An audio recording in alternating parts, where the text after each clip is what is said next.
어느 날 밤, 평소처럼 일과를 마치고 지친 몸으로 집에 돌아왔을 때였습니다. 문을 열자마자 무언가 이상한 기운이 느껴졌어요. 평소엔 반갑게 맞아주던 엄마가 그날은 조용히 거실 한구석에 앉아 계셨고 그 눈가에는 눈물이 맺혀 있었습니다. 처음엔 무슨 일이 있었는지 몰라 당황스러웠어요. 엄마 왜 울어? 어디 아파? 조심스럽게 다가가 묻자 엄마는 잠시 침묵하시더니 아주 낮고 떨리는 목소리로 이렇게 말씀하셨습니다. 둘이가 꿈에 나왔어. 그 순간 저는 말문이 막혔습니다. 둘이, 우리 가족이 13년을 함께 살아온 반려견, 저에게는 친구이자 동생 같은 존재였고 엄마에게는 마음의 기댈 언덕이자 말 못하는 딸 같았던 아이였습니다. 둘이는 몇 해 전 나이가 들어 무지개 다리를 건넜습니다. 그 후로도 오랫동안 집안 곳곳에 둘이의 흔적이 남아 있었고 엄마는 때때로 그 이름을 부르며 한참을 멍하니 계시곤 했죠. 그날 밤 엄마는 그 아이를 꿈에서 다시 만난 것입니다. 그저 꿈이라고 하기엔 너무도 생생했고 단순한 그리움의 발로라기엔 너무도 깊은 감정이 느껴졌습니다. 저는 소파에 엄마 옆에 앉아 자세히 이야기를 들어보기로 했습니다. 그 순간부터 우리의 시간은 멈춘 듯 조용해졌고 엄마는 천천히 그러나 깊게 이야기의 문을 열기 시작했습니다. 그날은 이상하게도 가게 문을 닫고 나서 집에 돌아오기가 싫더라. 왠지 모르게 마음이 허하고 집이 낯설게 느껴졌어. 그래서 둘이를 데리고 다시 가게로 돌아갔지. 가게 안쪽 작은 방에 전기장판을 펴고 둘이를 안고 누웠어. 그렇게 함께 잠이 들었는데 그 다음 이야기는 현실과는 너무나 동떨어진 세계였습니다. 하지만 그 어느 때보다도 진실되었고 엄마의 목소리 속에 담긴 감정은 그 무엇보다도 강렬했습니다. 엄마는 초원에서 깨어났다고 했습니다. 햇살이 따뜻하게 내리쬐고 바람은 부드럽게 불며 어디선가 들려오는 새소리가 배경을 채우고 있었다고 했죠. 그곳엔 아무도 없었고 단지 엄마와 그리고 멀리서 점점 가까워지는 작고 하얀 강아지 한 마리뿐이었습니다. 엄마는 숨을 들이쉬며 잠시 말을 멈췄고 그 눈빛은 마치 그 꿈속으로 다시 들어간 듯 멍하니 허공을 바라보고 있었습니다. 그 감정의 무게는 그저 반려동물을 잃은 아픔을 넘어서 있었습니다. 그건 마치 오래전부터 전해지지 못했던 마음이 시간과 공간을 넘어 다시 연결된 순간 같았어요. 엄마의 입술이 다시 열렸고 그 순간부터 저는 더 이상 아무 말도 하지 않고 그저 듣기만 했습니다. 그 이야기가 어떻게 끝날지 모르면서도 왠지 이건 단순한 꿈 이야기가 아니란 걸 직감했기 때문입니다. 둘이를 마치 막내딸처럼 아끼셨어요. 둘이에게 옷을 사입히고 간식도 제일 좋은 걸로 챙겨주셨습니다. 가끔 둘이가 아프기라도 하면 새벽에도 병원에 달려가시며 자신보다 더 걱정하셨습니다.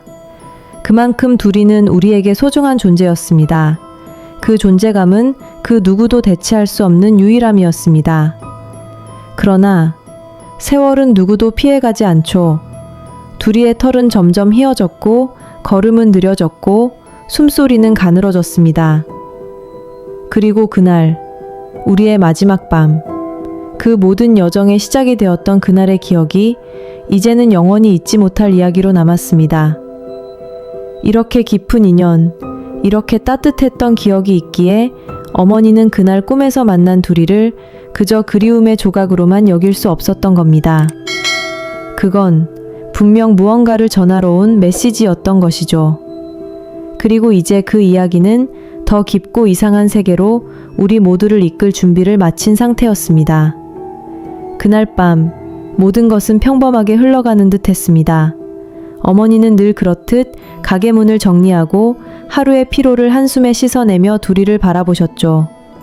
둘이도 어머니 옆에 조용히 앉아 있었고 눈을 깜빡이며 평화롭게 엄마를 바라보고 있었습니다. 하지만 어머니의 마음 어딘가에는 이상한 기운이 맴돌았다고 했습니다. 뭔가 설명할 수 없는 끌림 혹은 두려움. 그날따라 집에 가기 싫더라. 어머니는 그렇게 말씀하셨습니다. 괜히 가게에 더 머무르고 싶었고 괜히 둘이를 더 쓰다듬고 싶었고 괜히 지금 이 순간이 오래오래 이어지길 바랐다고요. 결국 어머니는 결정을 내렸습니다. 오늘 밤은 그냥 여기서 자자 두라. 가게 뒤편에 있는 작은 방, 거기엔 전기장판과 작은 침대가 있었고 그곳은 엄마가 가끔 피곤할 때 잠시 눈을 붙이는 공간이었습니다. 두리를 안고 방 안으로 들어간 엄마는 작은 TV를 켜고 조용한 다큐멘터리를 틀어두셨습니다. 바닥에 전기장판을 켜고 두리를 꼭 안은 채 누웠다고 했습니다. 두리는 평소와 다름없이 엄마의 품에서 따뜻하게 숨을 쉬며 잠이 들었습니다. 그리고 어머니도 그 아이의 체온을 느끼며 천천히 눈을 감으셨죠. 그러나 그 이후로 벌어진 일은 현실이라 하기엔 너무나 비현실적이고 꿈이라 하기엔 너무나 생생한 이야기였습니다. 어머니는 자신이 꿈을 꾸고 있다는 생각조차 하지 못할 만큼 그 상황 속에 깊이 몰입되어 있었어요. 처음 눈을 떴을 땐 분명 가게 안 방에 있었는데 눈을 떠보니 전혀 다른 장소였습니다. 하늘은 맑고 주변은 끝없는 초원, 햇살은 따뜻했고 바람은 살랑살랑 불었으며 멀리선 새소리와 풀벌레 소리가 섞여 들려왔습니다. 처음엔 낯설었지만 왠지 무섭지 않았. 두리는 그 아이에게 달려가 냄새를 맡고는 흥분한 듯 뛰어놀기 시작했어요. 두리의 형제였습니다. 그리고 이어서 또 한 마리, 또 한 마리. 총 3마리의 형제가 모두 나타났고 그들은 금비 두리와 함께 어머니를 에워싸듯 둘러앉았습니다. 그 순간 엄마는 마음 깊은 곳에서 알 수 없는 평화를 느꼈다고 했습니다. 강아지 5마리가 모두 자신을 중심으로 모여들었고 그들의 눈빛과 몸짓은 이렇게 말하고 있었어요. 우린 괜찮아요. 그리고 엄마를 만나고 싶었어요. 그 후 그들은 어머니를 이끌기 시작했습니다. 다시 숲을 빠져나와 폭포가 흐르는 절벽 끝으로 그리고 광활한 초원의 가장자리를 지나 하늘과 닿을 듯한 언덕에 올라섰습니다. 거기서 본 풍경은 말로 설명할 수 없을 만큼 아름다웠습니다. 사방이 꽃으로 뒤덮인 언덕 위, 그곳엔 봄, 여름, 가을, 겨울의 꽃이 동시에 피어 있었고 따뜻한 바람과 밝은 햇살이 시간의 경계를 허물듯 퍼져 있었습니다. 엄마는 한참 동안 말을 잃은 채 그 경치를 바라보았습니다. 그리고 강아지들은 그 사이를 뛰어놀았고 어머니는 그 모습을 보며 처음으로 마음속에서 진심으로 웃을 수 있었어요. 이 아이들이 정말로 행복해 보였거든요. 그때 두리가 어머니 곁에 다가와 조용히 앉았습니다. 그리고 엄마의 손을 혀로 핥으며 마치 이렇게 말하는 듯 했어요. 이젠 괜찮아 엄마. 이 장면을 기억해줘. 그 말에 어머니는 눈물이 나도 모르게 흘렀고 그저 두리를 꼭 껴안았습니다. 그 순간 뒤쪽에서 낯선 기운이 느껴졌고 엄마가 고개를 돌리자 저 멀리 다시 그 검은 개가 모습을 드러냈습니다. 이번엔 다르지 않았습니다. 그 개는 다시금 달려오기 시작했고 강아지 형제들이 앞을 막아서며 짖기 시작했습니다. 하지만 이번엔 싸움이 일어나지 않았습니다. 검은 개는 멀리서 짖다가 조용히 걸음을 멈추더니 슬픈 눈으로 엄마를 바라봤습니다. 엄마는 무언가 느꼈어요. 그리고 조심스럽게 다가가 말을 걸었습니다. 너도 외로웠니? 그 순간 검은 개의 눈에서 눈물이 한 방울 떨어졌고 어머니는 그 아이에게 다가가 손을 내밀었습니다. 그리고 처음으로 그 검은 개는 어머니의 손에 얼굴을 기대며 작게 꼬리를 흔들었습니다. 그래, 이젠 됐어. 넌 이제 괜찮아. 그렇게 말하며 엄마는 검은 개를 안아주었고 그 아이는 조용히 눈을 감았습니다. 그 순간 강아지 형제들이 다시 모여들었고 모두 함께 어머니를 향해 짖으며 꼬리를 흔들었습니다. 그건 마치 작별 인사처럼 느껴졌습니다. 엄마는 말했습니다. 그래, 이제 너희를 보내줄게. 너희는 사랑받았고 행복했어. 그리고 엄마도 행복했단다. 어머니는 그 아이를 꼭 안고 소리 없이 울기 시작했습니다. 그 눈물은 슬픔이자 감사였고 이별이자 또 다른 만남의 약속이었습니다. 그리고 속삭였습니다. 두라, 약속했으니까 꼭 다시 만나자. 그날 이후 어머니는 며칠 동안 말이 없으셨습니다. 평소 같았으면 가게 문을 활짝 열고 밝은 목소리로 손님을 맞으셨을 텐데 그 며칠은 이상하리만큼 조용했습니다. 주변 이웃들도 물었습니다. 무슨 일 있으셨어요? 몸이 안 좋으세요? 어머니는 조용히 웃으며 대답하셨습니다. 괜찮아요. 그냥 조금 다녀왔어요.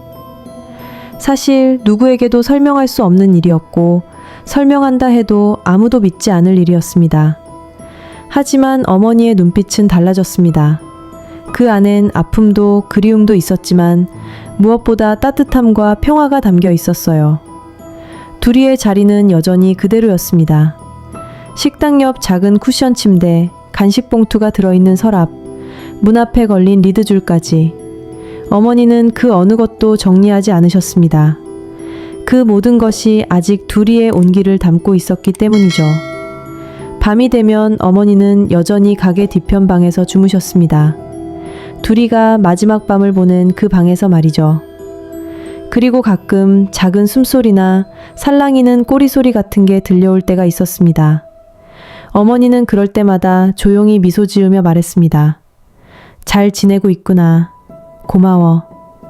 그러던 어느 날 어머니는 낡은 노트 하나를 꺼내셨습니다. 거기엔 둘이와의 추억이라는 제목이 적혀 있었고 어머니는 그 안에 하나하나 기억을 써내려가기 시작하셨습니다. 둘이를 처음 만났던 날, 첫 번째 산책했던 날, 처음 아파서 병원 갔던 밤. 그 기록은 점점 쌓여갔고 어느새 두꺼운 노트 한 권이 가득 차게 되었습니다. 그 노트를 본 저는 말했습니다.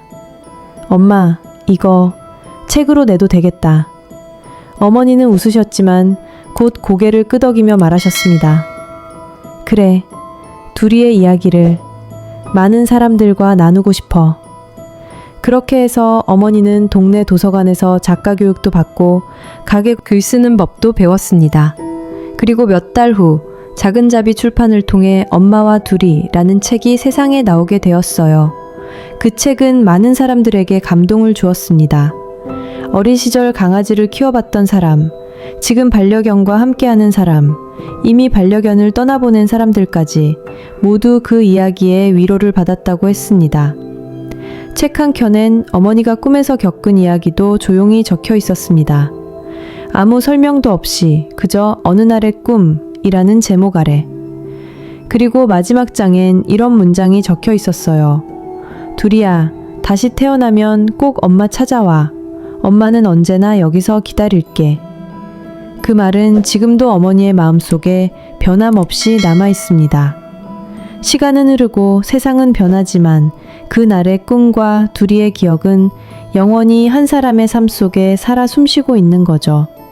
그리고 어머니는 오늘도 그 문 앞에 리드줄을 걸어두며 말합니다. 언젠가 그 꼬리가 다시 흔들리겠지. 계절은 몇 번이나 바뀌었고 이제 가게 앞엔 작은 화단이 생겼습니다. 그곳엔 둘이가 좋아했던 꽃들이 피어 있었고 어머니는 매일 아침 그 꽃들을 정성껏 돌보셨습니다. 가끔씩 아이들이 엄마 가게 앞을 지나다가 물어보곤 했습니다. 이 꽃은 왜 이렇게 많이 심으셨어요? 그러면 어머니는 조용히 웃으며 대답하셨습니다. 여기에 자주 오던 손님이 있었거든. 아주 착하고 예쁜 아이였어. 아이들은 그저 강아지 이야기겠거니 생각했지만 어머니에게는 그 대답 속에 모든 진심이 담겨 있었습니다. 시간이 더 흐르고 엄마와 둘이 책은 입소문을 타고 더 많은 사람들의 손에 전해졌습니다. 지방의 작은 도서관에서도, 어떤 반려동물 카페에서도, 그리고 위로가 필요한 이들의 손에도 그 조용한 이야기가 스며들었습니다. 그 중엔 자신의 강아지를 막 떠나보낸 한 할머니가 있었습니다. 그는 어머니에게 편지를 보냈습니다. 이 책 덕분에 많이 울었어요. 그리고 참 많이 위로받았어요.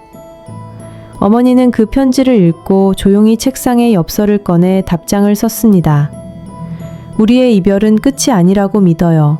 언젠가 다시 만날 수 있으니까요. 그 아이가 우리를 잊지 않듯 우리도 절대 그 아이를 잊지 않아요. 그 말은 어머니가 스스로에게도 계속 되뇌는 기도이자 약속이었습니다.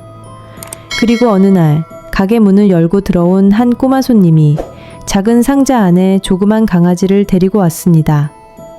이 강아지 주워서 데려왔어요. 근데 제가 키울 수 없어요. 어머니는 아이를 바라보다 상자 안에 강아지를 들여다보았습니다. 그 아이는 검고 작은 말티즈 믹스였고 눈빛은 어딘가 익숙하게 느껴졌습니다. 작은 소리로 어머니는 말했습니다. 둘이? 그 순간 강아지는 조그맣게 꼬리를